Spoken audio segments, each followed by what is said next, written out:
In this lesson, we will learn how to colorize bones in 3ds Max. Let's head to our layer manager to hide the horse. Alright, next, we'll go ahead and press F3 to view the bones in shaded mode. And we'll get back to our bone tools. So right underneath the bone tool choices, we have bone coloring, and we can either color each bone separately, or we can get a really nice transition from one color to the next using the gradient coloring. Alright, so let's go ahead and take a look at each one. It's really straightforward. Let's say if we didn't want the left femur here to be gray any longer, we wanted it to be, let's say, any color here, let's say about yellow. So I'll go ahead and find a nice color of yellow. We choose OK, and that's the color now of that bone. So that's how we can go ahead and colorize each of these individually.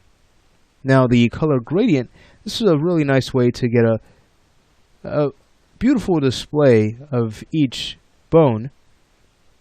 And by them being color coded, that also helps us to discern between the two sides. So if we were ever to create a very complex animation where our limbs are moving all over the place, we could always keep track of what belongs where.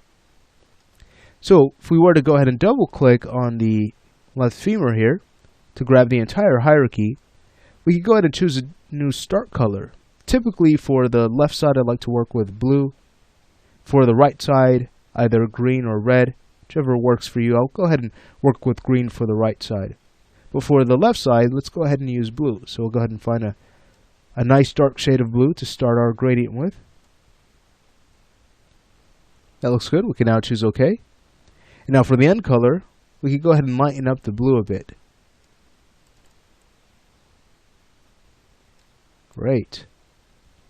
Alright, so once we choose OK, take a look. When we choose Apply Gradient, now we have this nice transition from the darker blue to our lighter blue. So the opposite side works the same way. If we were to double click on the femur, we could choose a start color. Let's use a darker green.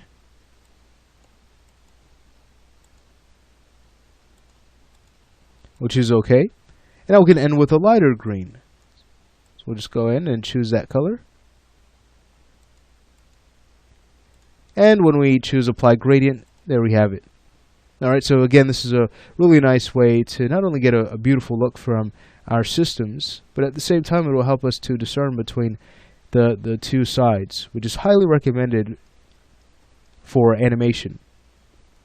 Well, that's it for this lesson. In the next lesson, we are going to take a look at our fin adjustment tools. We've kind of taken a quick look at them, but there are some more options that we'll want to be aware of.